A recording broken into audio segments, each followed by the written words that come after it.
పరిశుద్ధ దినానికి దేవుడు మనకు అనుగ్రహించిన వాక్య భాగము పరిశుద్ధ గ్రంథమైన బైబిల్ నుండి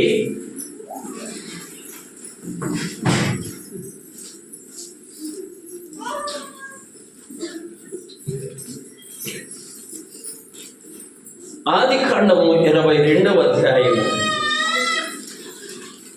14వ వచనం. అబ్రహాము ఆ చోటికి యెహోవా ఈరే అని ఈ సంవత్సరం ముగింపు పరిశుద్ధ దినంలో మనము ప్రభు సన్నిధిలో చేరామంటే ముందు కృతజ్ఞత కలిగి ఉండాలి.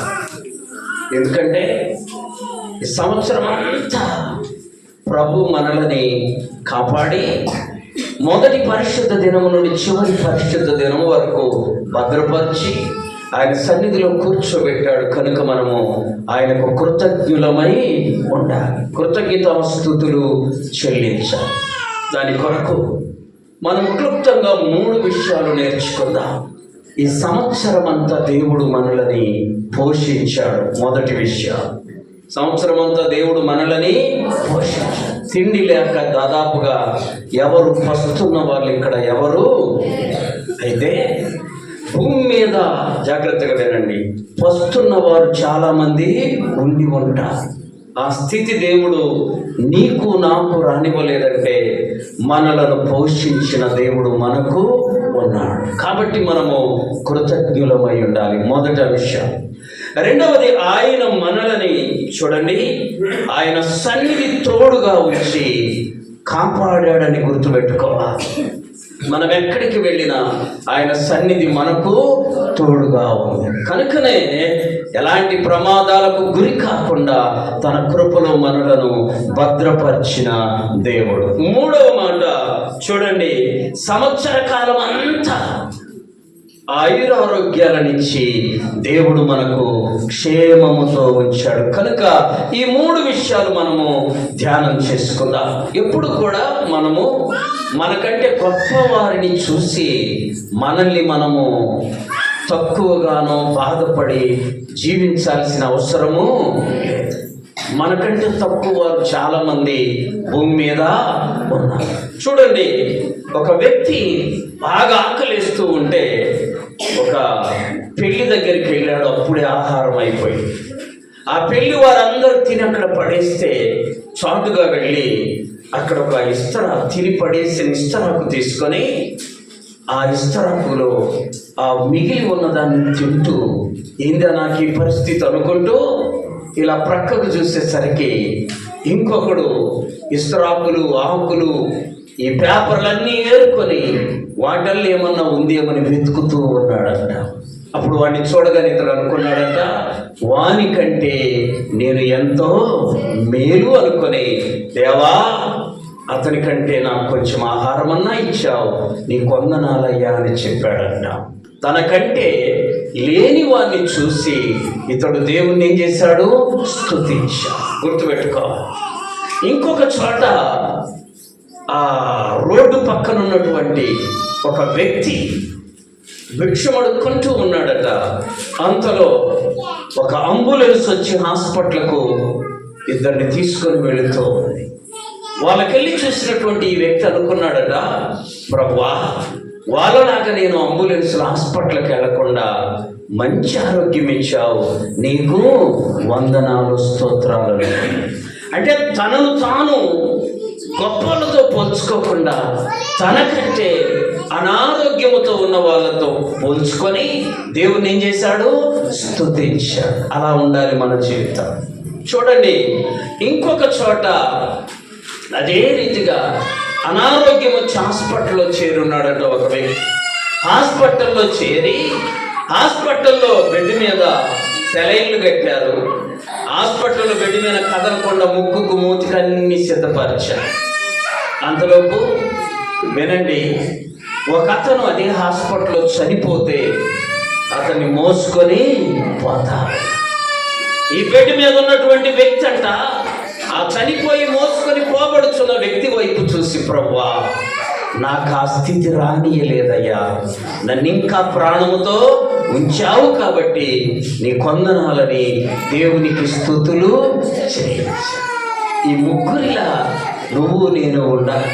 నీకంటే గొప్ప వాళ్ళకు చూడమాక, నీకంటే లేనోళ్ళు చాలామంది ఉన్నారు కనుక వారిని చూసుకొని నువ్వు తృప్తి నొంది దేవునికి కృతజ్ఞతాస్తుతులు చెల్లించుదుముగాక. చప్పట్లు కొట్టి ప్రభువును మహించండి.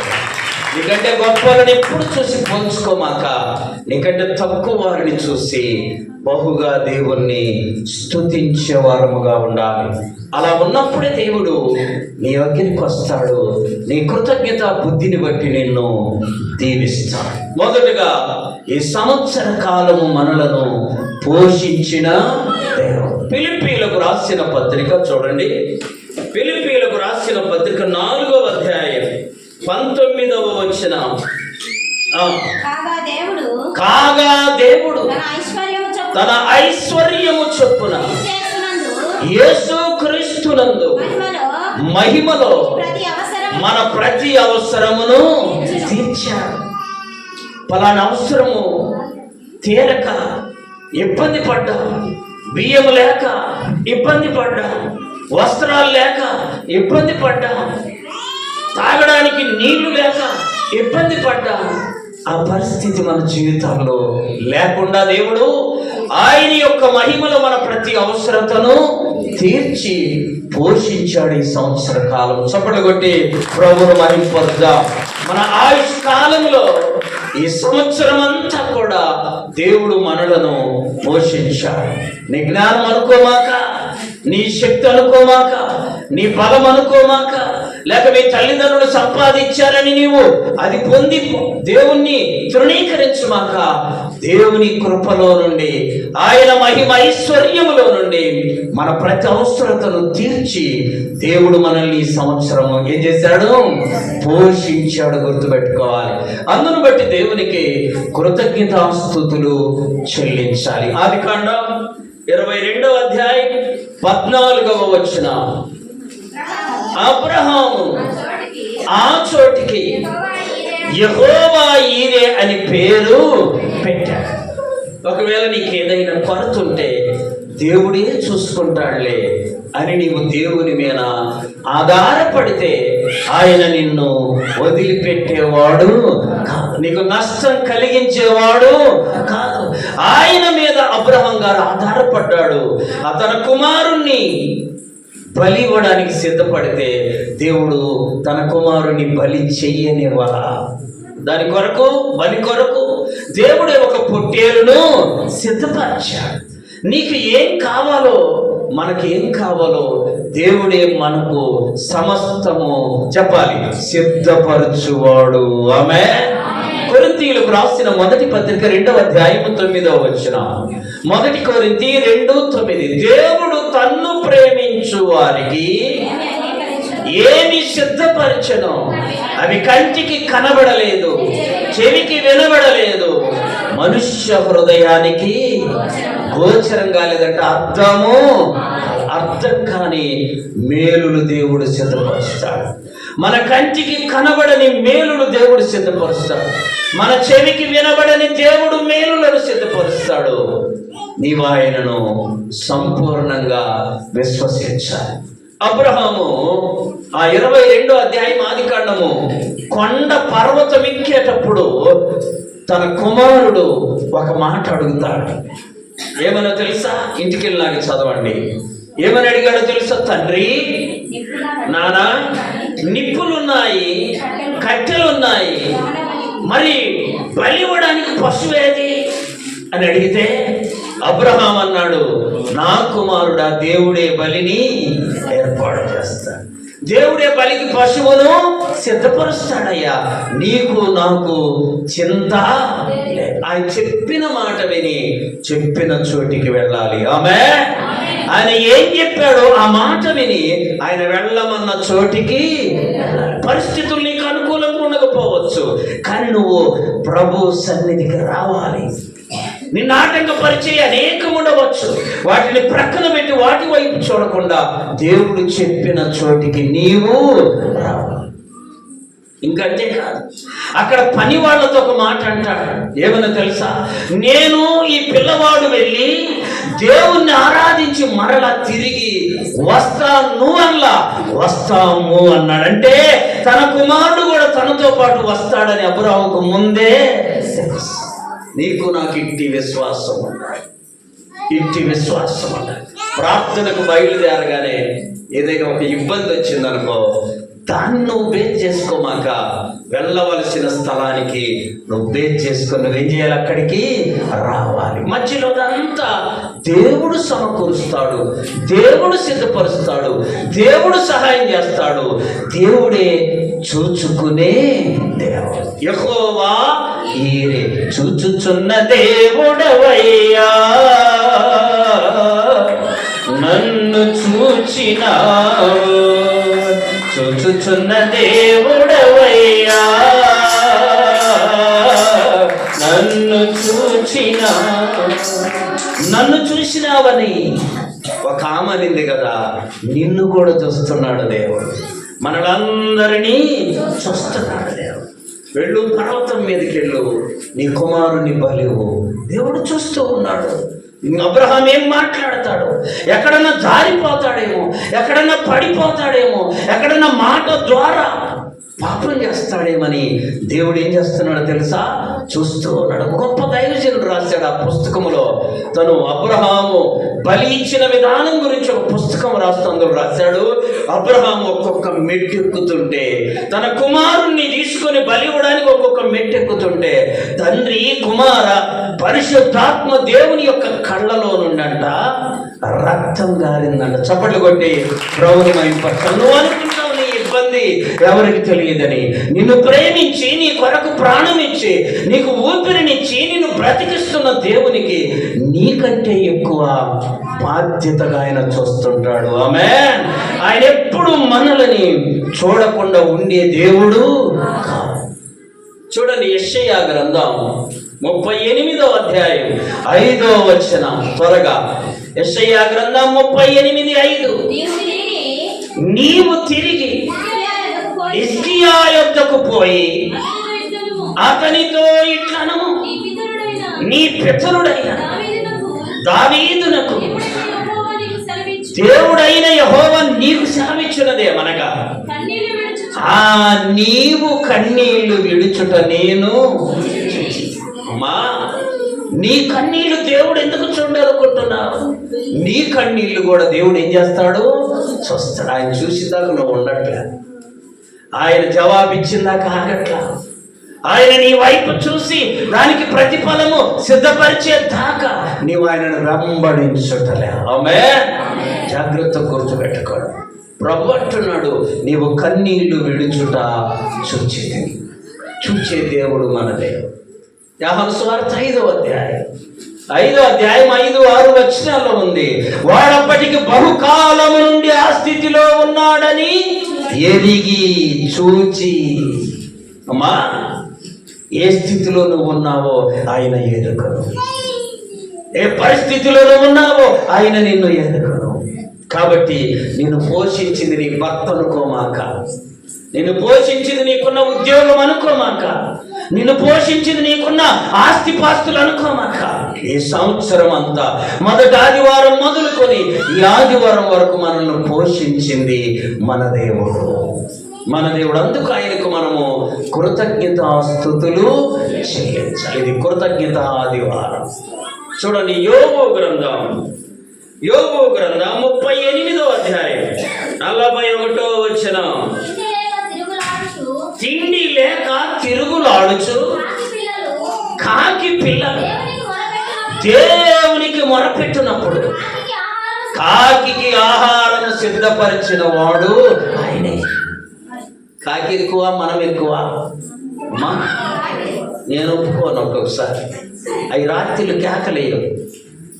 1 గంటలకు, 2 గంటలకు, 3 గంటలకు, 12 గంటలకు కేకలు. ఈడు జుడుపు కేకలేస్తుంది.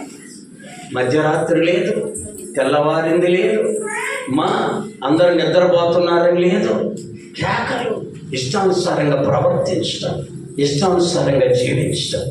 మనిషిని దేవుడట ఈ సమస్తము యాలాలనుకున్నాడంట. ఆమె ఆది కాండంలో మనం ధ్యానం చేస్తే అక్కడ ఏముందంటే ఈ సమస్తం ఏం చేయమన్నాడు? యాలమని చెప్పాడు. ఇదంతా నీ కొరకేనయ్యా, దీన్ని నువ్వు ఏలుదు అని చెప్పి తీరా నరుడా. ఆ సృష్టి యావత్తు చేసినప్పుడు దేవుడు పలికిన మాట అది. ఈ సమస్తము నీ చేతికి అప్పగిస్తున్నానయ్యా, దీన్ని నువ్వేం చేయాలి? కానీ ఇప్పుడు ఆ సృష్టిలో ఉన్న పాపం ఈయన్నేలుతుంది. ఈడేలట్లా, ఈడు దాన్ని తన కాళ్ళ కింద ఉంచుకోవట్లా. వీడే ఆ పాపము కాలి కిందికి వెళ్ళిపోతున్నాడు. చూడండి, ఆది కాండంలో చూద్దాం ఆ మాట. 6వ అధ్యాయంలో చదవండి. ఆది కాండం 6వ అధ్యాయం. ప్రభు అంటున్న మాటలు రాయబడ్డాయి. తాను భూమి మీద నరులను చేసినందుకు యెహోవా సంతాపము నుండి తన హృదయములో నొచ్చుకొనెను. అప్పుడు యెహోవా నేను సృజించిన నరులను, నరులతో కూడా జంతువులను, పురుగులను, ఆకాశ పక్షులను భూమి మీద తుడిచివేయుదును. ఎలయనగా నేను వారిని సృష్టించినందుకు ఏం చేస్తున్నాడు దేవుడు? సంతాపం. పోషించిన దేవుణ్ణి మర్చిపోయి, ప్రాణం ఇచ్చిన దేవుణ్ణి మర్చిపోయి, ఆయుష్నిచ్చిన దేవుణ్ణి మర్చిపోయి, ఆయన చెప్పిన సమయాన్ని మర్చిపోయి, ఆయన ఇచ్చినటువంటి ధన్యతను కోల్పోయి ఈ సృష్టి యావత్తును వేలయ్యా అంటే ఆయన సంతాపపడి బాధపడే పరిస్థితిలోకి మానవుడు వెళ్ళిపోతున్నాడు. చూడండి, కాకి పిల్లల కంట దేవుడు ఏమిస్తున్నాడు? ఆహారం. నీకెందుకు ఇవ్వడు?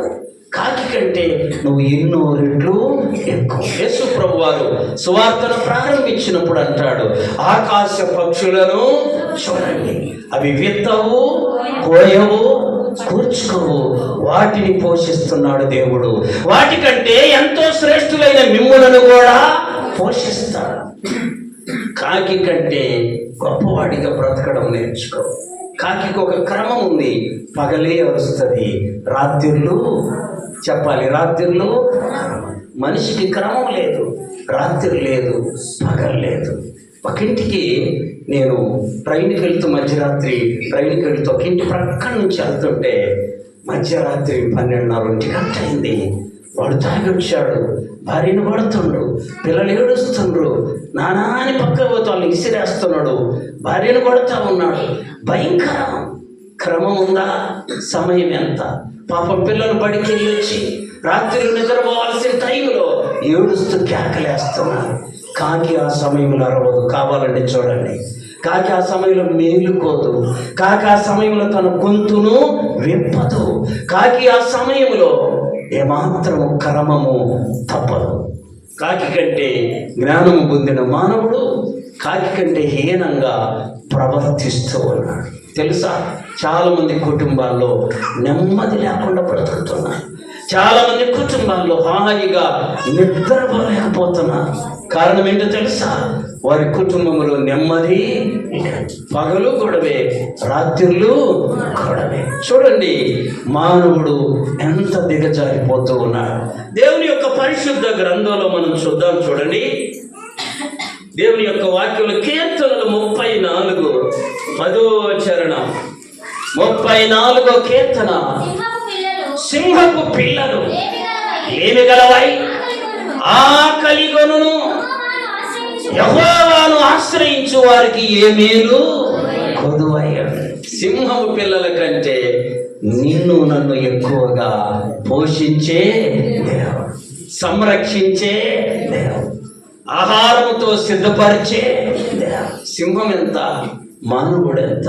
అక్కడ రాయబడింది చూడండి, సింహపు పిల్లలైనా ఆకలి కొని ఆహారం లేని పరిస్థితిలో ఉంటాయేమో, కానీ మనకు అలాంటి పరిస్థితి రాలేదు.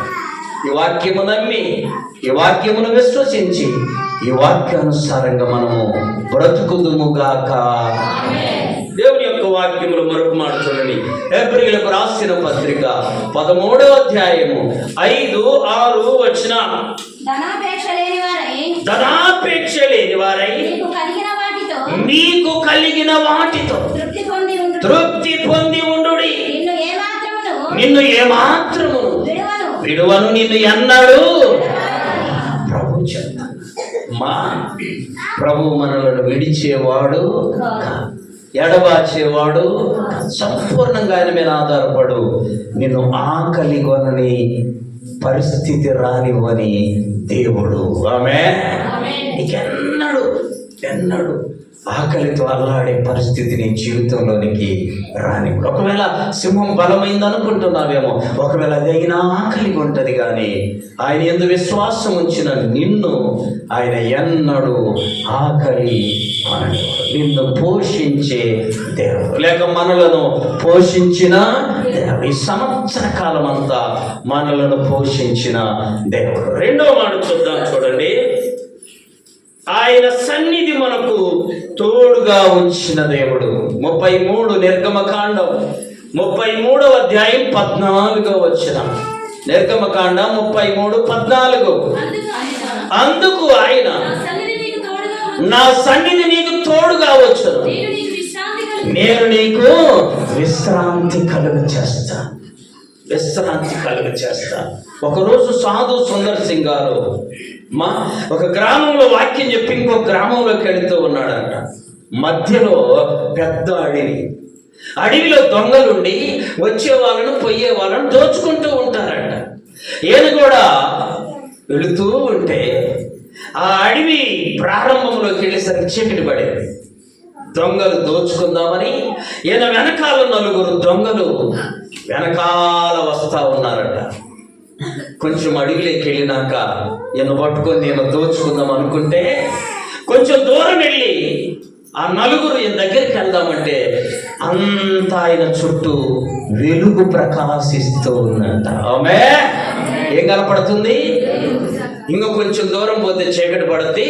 అప్పుడు ఈయన దోచుకుందాం అనుకుంటూ ఈయన వెనకాల వెళుతూ ఉన్నారట. అడవి దాటి తెల్లవారే వరకు కూడా ఈయన చుట్టూ ఏముంది? దొంగలు ఆశ్చర్యపోయారు. అయ్యో, రాత్రంతా చీకటి ఉండాలి కదా, ఈయన చుట్టూ వెలుగుందేంటి? రాత్రంతా ఈయన దోచుకుందాం అనుకుంటే ఈయన చుట్టూ వెలుగుంది అని అడవి దాటి అవతలికి వెళ్ళిన తర్వాత వెళ్ళి 4 ఆయన ఎదుట మోకరిల్లయ్యా, నువ్వు సామాన్యుడివి, నిన్ను దోచుకోవాలని రాత్రంతా మేము పోరాడాం. రాత్రంతా చీకటి పడిన తర్వాత నిన్ను దోచుకుందామంటే అంతా చీకటే, కానీ నీ చుట్టూ చెప్పాలి. ఒక్క మాట చెప్పలేక అల్లాడిపోతారు. అమ్మ 9 నెలల కళ్ళాక అల్లాడిపోయినట్టు అంతా చెప్పా కదా, చుట్టూ ఏముంది ఆయనకి? చూసారా అని వాళ్ళు నమస్కారం పెట్టి, నువ్వు మామూలుడి కాదయ్యా, నీ చుట్టూ ఏముంది? అంతా వెలుగుంది, అంతా చీకటి. ఆయన చుట్టంతా నువ్వు నేను వెళుతుంటే మన దేవుడు మనకు అలా తోడుగా ఉండును గాక. నీ చుట్టూ వెలుగుంది. మన దేవుడే నేను వెలుగయ్యున్నాను అన్న దేవుడు ఆయన చుట్టూ వెలుగుతూ ఉంటాడు. కాబట్టి ప్రభు కృపను బట్టి మన జ్ఞాపకం చేసుకోవాలి. నువ్వు ఎక్కడికి వెళ్ళినా ఈ సంవత్సరంలో ఎన్ని ఊర్లు తిరిగి ఉంటా అమ్మా? ఒక్కొక్కరు 2 ఊర్లు తిరిగి ఉంటా, ఒక్కొక్కరు 3 ఊర్లు తిరిగి ఉంటా, ఒక్కొక్కడు 50 ఊర్లు తిరిగి ఉంటా కదా. ఎక్కడికి వెళ్ళినా ఎవరు తోడుగా ఉన్నారో చెప్పాలి? దేవుడు తోడుగా. ఆయన సన్నిధి మనకు తోడుగా ఉంటుంది. ఆయన సన్నిధి తోడుగా ఉంటుంది. గుర్తుపెట్టుకోవాలి, నువ్వెక్కడికి వెళ్ళినా నీ భర్త నీతో కొన్నిసార్లు రాలేకపోవచ్చు. ఆమేన్. నీ భార్య నీతోటి కొన్నిసార్లు రాలేకపోవచ్చు, లేక నీకున్న బంధు జనాంగం అంతా నేను కాపాడలేకపోవచ్చు. కాపాడతారా? కొంతమంది పూర్వమైన వాళ్ళు ఇప్పుడు అనట్లే, తలంత బలగమని ఎంతమంది అంట? అంటే తలలో ఎంట్రుకలు ఎన్ని ఉన్నాయి అంతమంది. ఇప్పుడు అసలు అట్లాంటి వాళ్ళని చేసుకోవట్లేదు. వాళ్ళందరూ చాలా మంది వద్దురా, ఒకళ్ళు ఉన్నోళ్ళు చెప్పాలి, ఇద్దరు ఉన్నోళ్ళు వీళ్ళు చాలనుకుంటారు. బలగం కూడా అలాగే ఉండేది. ఆమె ఎక్కువ బలగాన్ని కోరుకోవట్లే ఇప్పుడు. అమ్మా తక్కువ బలగం కోరుకుంటున్నా. గమనించండి, ఎక్కడికి వెళ్ళినా నీతో వచ్చువాడు నీ దేవుడైనా అనింది వాక్యం. నువ్వెక్కడికి వెళ్ళినా నీ భార్య నీతో రాలేకపోవచ్చు కొన్నిసార్లు, నీ భర్త నీతో రాలేకపోవచ్చు కొన్నిసార్లు, నీ బిడ్డలు నీతో రాలేకపోవచ్చు కొన్నిసార్లు. కానీ దేవుడు ఉన్నాడే, మనం ఆరాధించే దేవుడు ఉన్నాడే, ఆయన నీతో నిత్యము వస్తాడు, నిత్యము నీతోటి వస్తాడు. కాబట్టి ఆయన సన్నిధి మనకు తోడుగా ఉంటుంది. ఆయన సన్నిధి మనకు చెప్పాలి తోడుగా ఉంటుంది.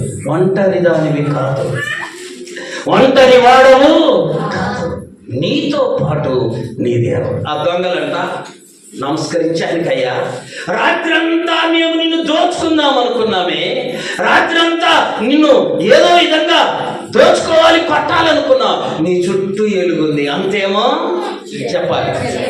ఆయన చుట్టూ ఏమో. ఇప్పుడు కొంతమంది జీవితాల్లో ఎలా ఉండదు తెలుసా? అంతా వెలుగు, వాళ్ళ చుట్టూ వద్దు మనకు ఆ బ్రతుకు.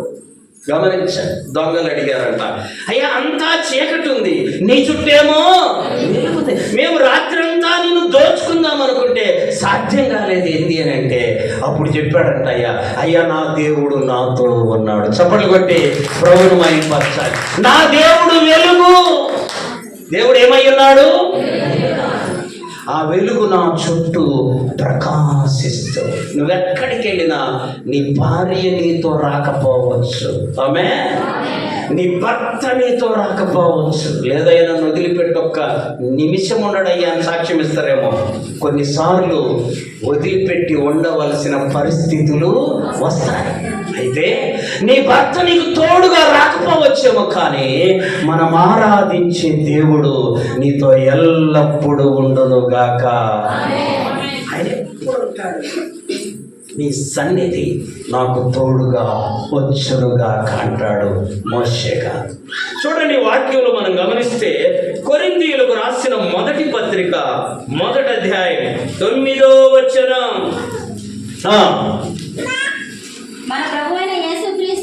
మన ప్రభువైన యేసుక్రీస్తు అను తన కుమారుని సహవాసమునకు మిమ్మును పిలిచిన దేవుడు నమ్మదగిన వాడు. అమ్మ, మన దేవుడు చెప్పాలి ఎలాంటి దేవుడు? ఎన్ని పరిస్థితుల్లోనైనా నిన్ను వదిలిపెట్టాడు, ఎట్టి పరిస్థితిలోనైనా నిన్ను విడిచిపెట్టాడు. ఆయన నమ్మదగిన దేవుడు కదా. నువ్వెప్పుడు అధైర్యపడమాక. ఒకరోజు అంటే విమానంలో, అమ్మ వినండి, విమానంలో భారతదేశం నుండి అమెరికా పోతున్నాడంట. అలా విమానంలో వాళ్ళలో ఒక ముసలాం కూడా కూర్చొని ఉందంట. ముసలోళ్ళైనా ఎక్కొచ్చు విమానం, డబ్బులుంటే ఎవరైనా ఎక్కొచ్చు కదా. ఇక కొంత ఎత్తులోకి వెళ్ళిపోయినాక విమానం ఫెయిల్ అయింది, ఇంజను ఫెయిల్ అయింది. ఒక ఇంజన్ ఉండదు, 2-3 ఇంజన్లు ఉంటాయి విమానాలు. ఒకటి ఫెయిల్ అయితే ఇంకొకటి, 2 ఫెయిల్ అయ్యాయి. ఇప్పుడు ఏం చేయాలి? మా విమానం వేగంగా పడిపోతుంది కింద. వేగంగా విమానం పడిపోతూ ఉంటే వినండి అమ్మ, ఆ మీటింగ్ ఆపమనుకోండి. లేదులే మాట్లాడమాకండి అమ్మ, నీళ్ళు పట్టుకోండి, మాట్లాడు. సరే, ఎప్పుడైతే విమానం పై నుండి ఇంజన్ ఫెయిల్ అయి కింద పడుతుందో అందరూ చెప్పాలి, ఏం చేస్తారు? నవ్వుతారా? గీబే అని వినండి, ముసలామని కూర్చొని నవ్వుతా ఉందంట. ఆమె ఏం చేస్తుంది? అందరూ అనుకుంటే పిచ్చాను గుగ్గులు అని. అందరం పడి చచ్చిపోతుంటే ఏడవాల్సింది పోయి ఏం చేస్తుంది? మా ఇక నవ్వుకుంటూ అందరూ ఏడుస్తూ ఉంటే కొంతసేపటికి ఇంకొక ఇంజిన్ బాగయి పని చేయడం ప్రారంభించింది. చప్పట్లు కొట్టి ప్రభువుని మహిమపరచు. అలా ఇంజిన్ మళ్ళీ ఎత్తుకొని పైకి పోతూ ఉంటే ఆ విమానంలో ఉన్న వాళ్ళందరూ ఇంకెళ్ళి చూసి, మా అరే మనందరం ఏడుస్తుంటే చచ్చిపోతున్నామంటే నవ్వు వస్తుంది, ఏడిపోతుందా? ఎవరైనా తిక్కలో ఉంటే నవ్వుతాడు కదా. కానీ ఈమె నవ్వుతుంది ఏందని అందరికి ఆశ్చర్యం వేసి అప్పుడు అడిగారంటమ్మా, విమానం కూలిపోతుంటే మేమందరం ఏడుస్తుంటే నువ్వు మాకెళ్ళి చూసి నవ్వుతున్నావు ఎందుకని? పిచ్చి దానివా, గుబులు దానివా, నీకేమన్నా మెంటలా అని అడిగితే చూడండి ఆయన చెప్పిందంట, అయ్యా నేను పిచ్చిదాన్ని కాదు, నాకు మెంటలు లేదు. ఎందుకు నవ్వానో తెలుసా? నాకిద్దరు కూతురు, ఒక కూతురు అమెరికాలో ఉంది, ఇంకో కూతురు ప్రభు దగ్గర ఉంది. చప్పట్లు కొట్టి ప్రభు మరి ఎవరి దగ్గర ఉందని చెప్పింది? మనమైతే ఒకటి చచ్చింది చెప్పండి, మనకు వచ్చే ఇయ్యగా ఒకటి ఆడుందంట. ఆమె అట్లా అనలా, ఒక ఆమె చనిపోయింది, ఒక కూతురు అమెరికాలో ఉంది. గమనించండి, నాకిద్దరి కూతుర్లు సమానమే, ఇద్దరంటే నాకు ప్రాణమే.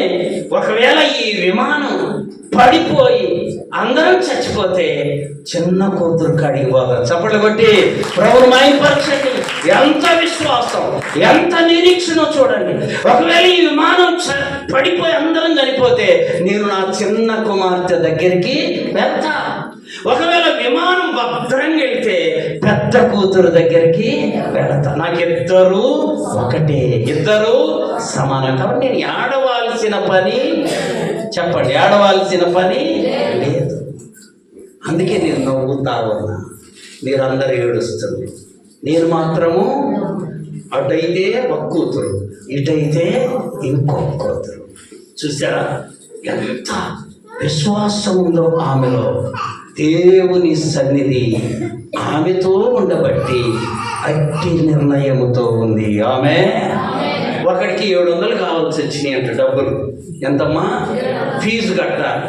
రోజు ప్రార్థన చేస్తున్నాడు. వీడు దేవుణ్ణి నమ్ముకున్నాడు. అదే రూములో దేవుణ్ణి ఎరగని వాళ్ళు 10 మంది ఉన్నారు. మొత్తం 11 మంది. ఎవరి బలం ఎక్కువ? మా నువ్వే చెప్పాయో మాకెందుకు ఆశ్రమ అన్నట్టుండ్రుమే. ఎవరి బలం ఎక్కువ? 10 మంది బలం ఎక్కువ కదండి. 10 మంది దేవుణ్ణి ఎరిగిన వాళ్ళు కాదంట. రోజు ప్రార్థన మొదలుపెట్టి, ప్రభువా నాకు 700 కావాలయ్యా, ఎల్లుండి కట్టాలయ్యా అని ప్రార్థన మొదలు పెడితే మరి వీడు గోలు ఇల్లు ఎవరని 9 మంది బయటికి పోయేవాళ్ళంట. చూసారా? వీడు మాత్రం ప్రార్థన ఆపలా, ప్రార్థన ఆపలా.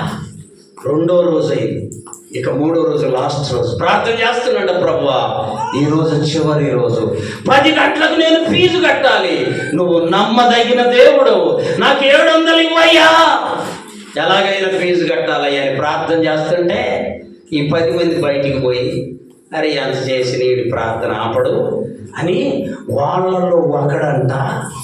ఎంతమంది? వాళ్ళల్లో ఒకడరే గోలు ఎందుకని 700 తీసుకుపోయి ప్రార్థన చేసాడు, ముందు పెట్టి వచ్చేది. చప్పట్లు కొట్టి ప్రభువును మహిమపరచండి. 700 తీసుకుపోయి వాడి ముద్దు పెట్టొచ్చాడు. వీడు చాలా ప్రార్థన చేసి దేవుణ్ణి స్తుతించి కళ్ళు తెరిచేలేకి ఏముందాడా? 700. మళ్ళా కళ్ళు మూశాడు. 700 కొరకు ప్రార్థన చేస్తాడు. ప్రభువా నా ప్రార్థన ఆలకించి 700 నాకు ఇచ్చినందుకు నీకు వందనాలయ్యా, నీకు స్తోత్రాలయ్యా అని స్తుతులు చెల్లిస్తామన్నాడు. ఇచ్చినోడు కోపం వస్తుందాడు, బయట ఏమో కోపపడుతుడు, కానీ వీడు మాత్రం దేవుణ్ణి స్తుతిస్తా ఆమె అని చెప్పి ప్రార్థన అయినాక వాడు 9 మంది బయట నుండి వచ్చేసారు. వాళ్ళందరూ వచ్చి, అరే నీకు ఎట్లొచ్చినాయి డబ్బులు? మనమైతే ఎట్టొచ్చినాయిరా, నాకు కళ్ళు మూసుకొని లేచి ఉన్నాయిరా ఇట్ట చెబుతాం జవాబు. వాడేం చెప్పాడో తెలుసా? అరే నా ప్రభువు నా ప్రార్థన ఆలకించి నాకు కావలసిన 700 ఇచ్చాడు. చెప్పండి కొట్టండి. ఎప్పుడైతే ఈ జవాబు చెప్పాడో ఒకటి కడుపు మంట, ఇచ్చినోడికి కాదు పక్కోడి, సహాయం చేసేవాడికి మంట కొద్దిగా ఉంటుంది, సహాయం చల్లనోడికి గీతలు, చల్లని పైసకు గీతలు ఎక్కువలాగా. ఒకడు వచ్చి వాళ్ళల్లో, నీకు దేవుడు ఎందుకు ఇచ్చాడు, ఇదిగో ఈడిచ్చాడు, నువ్వు ఎందుకు ఆగరాదు, తొందర ఎందుకు, ఇచ్చినోడన్నా చెప్తాడుగా. వాడు అంటున్నాడంటయ్యా, నేను ప్రార్థన చేస్తే నా దేవుడు నాకు ఇచ్చాడు. దేవుడు కాదురా ఇచ్చింది, ఇదిగో ఈడు ఇచ్చాడు. ఇచ్చినోడు చెప్పలే, పక్కోడు చెబుతాడు. ఎప్పుడు చూడండి ఇద్దరు గొడవ ఆడుకుంటూ వాళ్ళిద్దరు మెల్లగా ఉండరు. పక్క వాళ్ళు ఏం చేస్తారు, వాడి దన్నాలే, ఇన్ని పొడవాలే, ఇన్ని కొట్టి, నీకెందుకు, వాళ్ళిద్దరు కదా చూసుకునేది. ఆగరు, అట్లా ఆగరండి. సొసైటీ, సమాజం అట్లా ఆగదు. ఎప్పుడైతే ఈడు తన్నాడంటారే, ఈడిచ్చాడురా దేవుడు కాదురా అంటే, అప్పుడు మళ్ళా దేవునికి స్తోత్రం అన్నాడంటే. అదే నువ్వు వాడిస్తే వాడికి థ్యాంక్స్ చెప్పకుండా నువ్వెవరికి చెబుతున్నావు?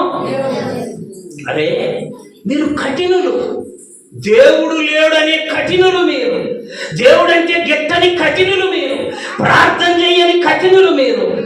అలాంటి మీతో నా దేవుడు ఇప్పించాడు కాబట్టి మీకంటే నా దేవుడు ఎంతో గొప్ప. చప్పట్లు కొట్టి ప్రభువును మహిమపరచండి.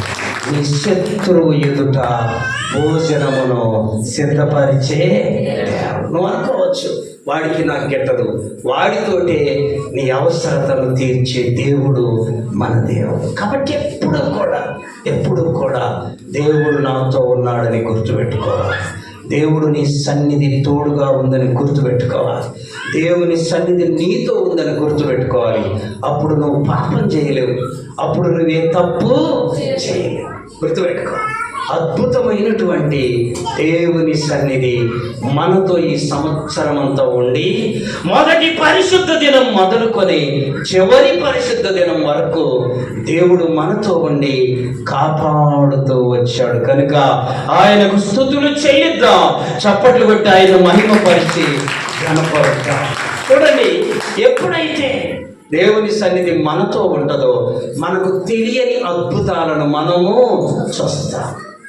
వాళ్ళందరూ అన్నారంట, దేవుడు దేవుడు దేవుడు అంటావేరా, ఇచ్చింది వీడురా, దేవుడు ఇలా నీకు 700 అనగానే ఏమన్నాడు తెలుసు? జవాబు కూడా దేవుడు ఇస్తాడు.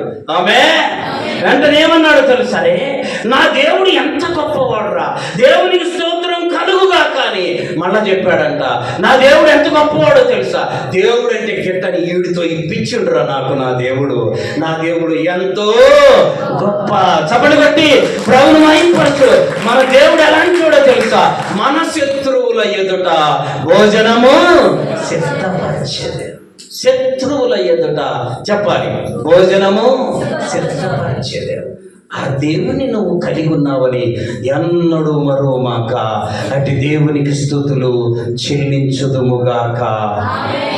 ఆయన సన్నిధి మనతో ఉండి మన ప్రతి అవసరతను తీర్చునుగాక. వాక్యం చూడండి, దేవుని యొక్క పరిశుద్ధ గ్రంథం యోబు గ్రంథం 22వ అధ్యాయం 21వ వచనం. ఆయనతో సహవాసము చేసిన ఎడల నీకు సమాధానము కలుగుగాక, అలాగున నీకు మేలు కలుగు. ఎవరితో నీ సహవాసం? నీకు సమాధానం వచ్చింది.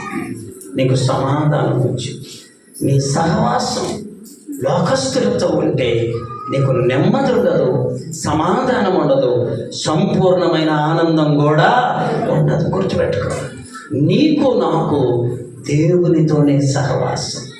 ఆయనని కనబడడు, కొన్నిసార్లు ఆయన సన్నిధి నీతోనే ఉండింది.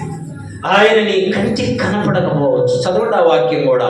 కొరింథీయులకు రాసిన మొదటి పత్రిక 2వ అధ్యాయం 9వ వచనం. 1 కొరింథీ 2:9.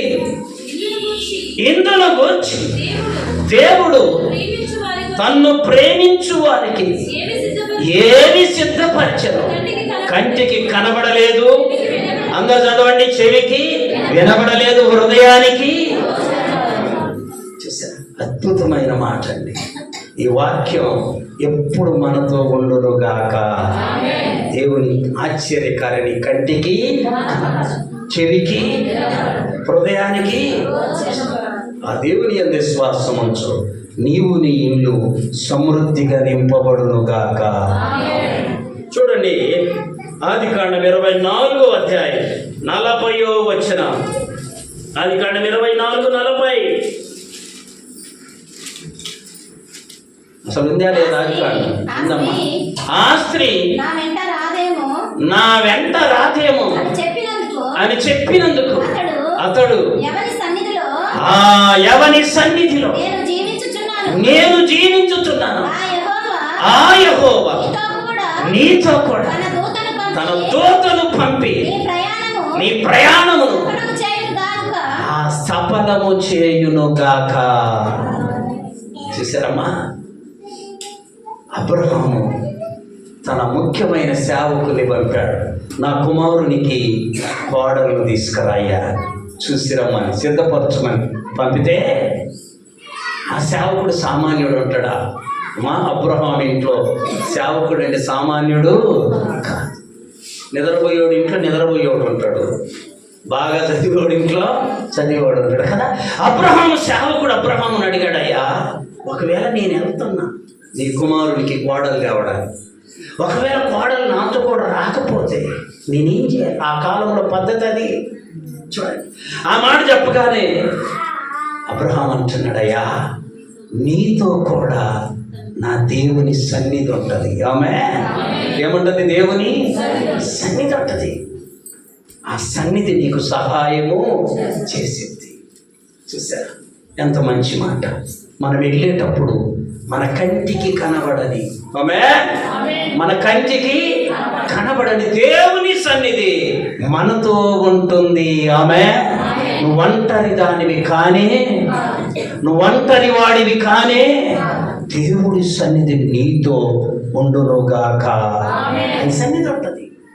కాబట్టి ఆ సన్నిధి ఉందే, ఆ సన్నిధి నీకు సహాయం చేస్తుంది. నువ్వు వెళ్ళు అంటాడు.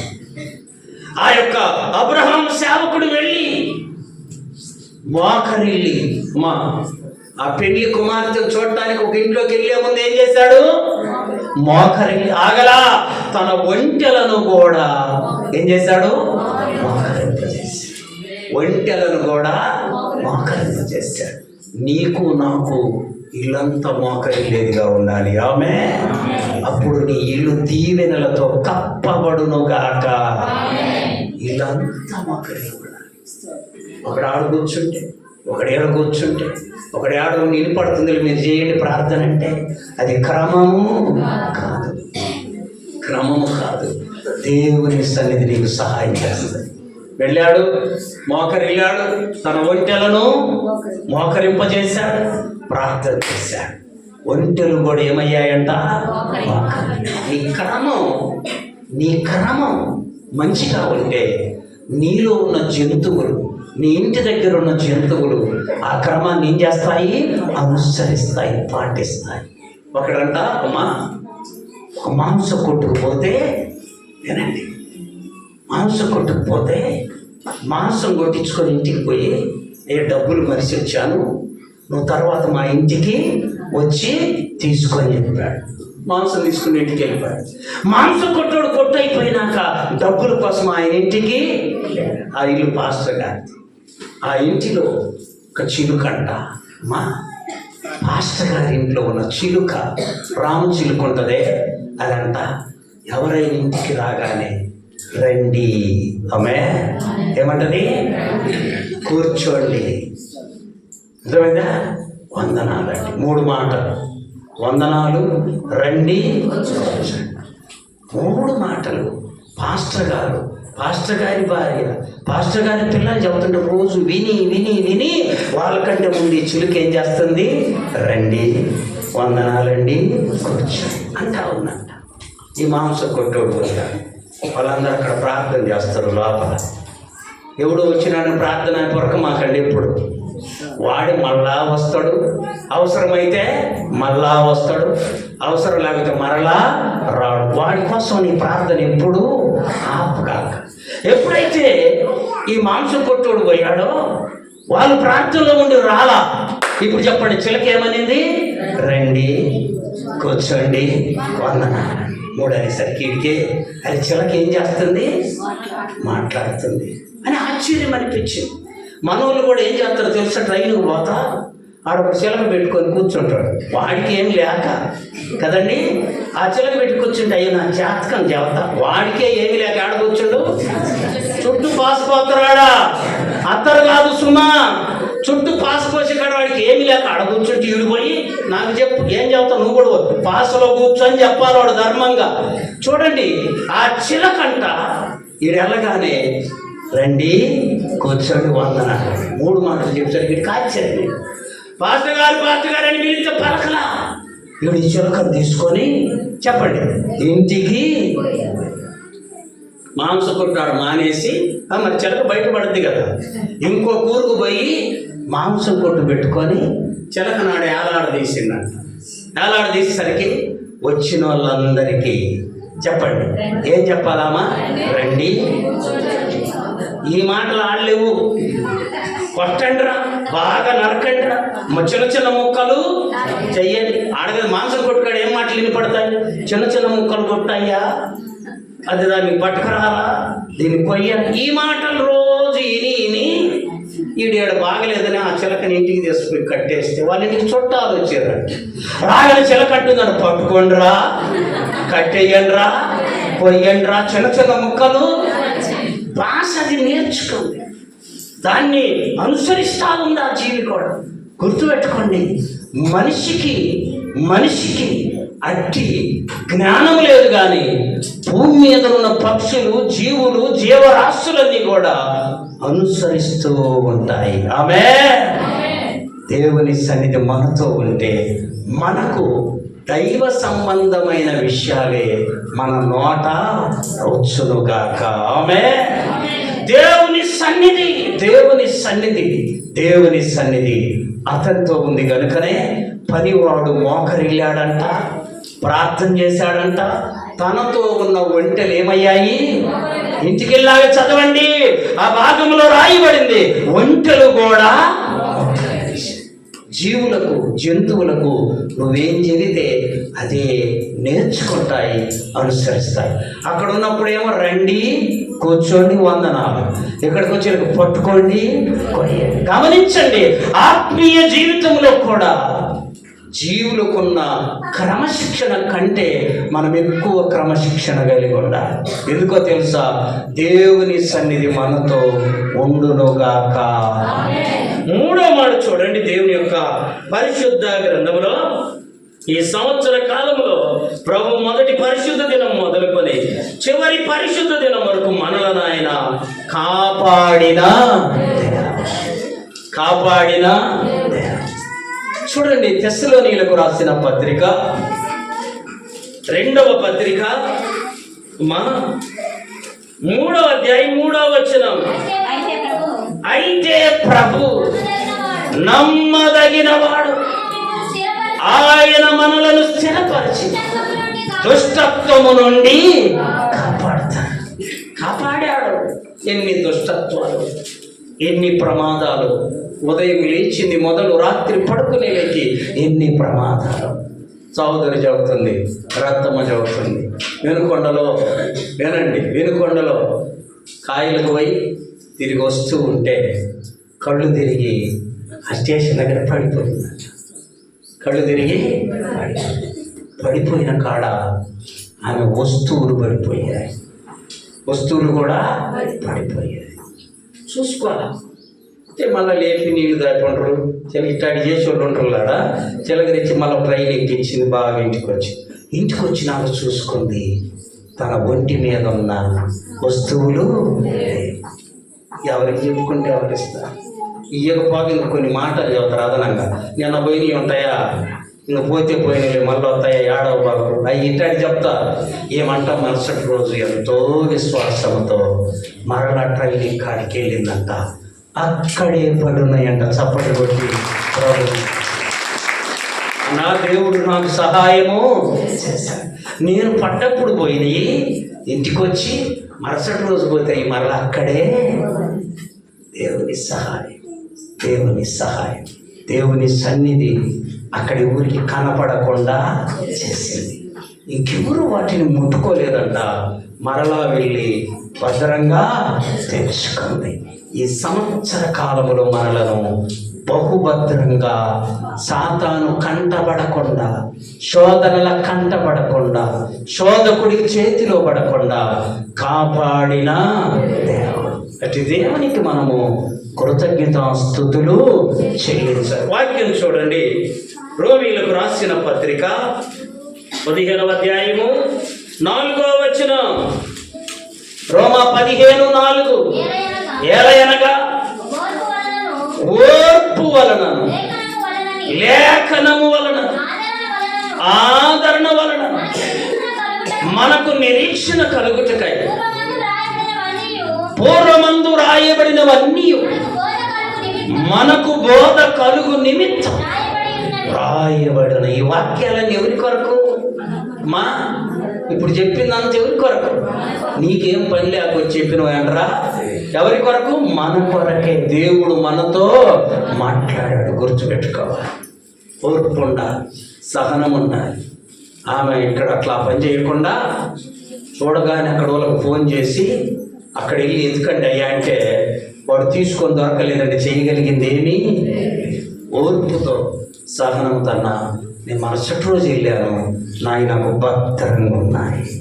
ఆమె దేవుడు మన పక్షాన మనలను కాపాడే, మనలను రక్షించే, మనలను ఆదరించే.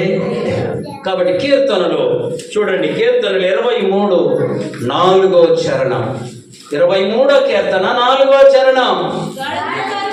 గాఢాంధకారపు లోయలలో నేను సంచరించినను, నేను అపాయమునకు భయపడను. నీవు నాకు తోడయుందువు, నీ దుడ్డు కర్రయు నీ దండమును నన్ను. ప్రభు దుడ్డు కర్ర, ఆయన దండము మనతో ఎప్పుడుండి ఈ సంవత్సరం అంతా తన కృపలో భద్రపరిచింది. అదే కృప ఈ యొక్క చివరిలో ఉంది. రానయ్యున్న కొత్త సంవత్సరం మొదలుకొని చివరి వరకు కాపాడునుగాక. మోకరించండి, ప్రార్థన చేసుకున్నాం.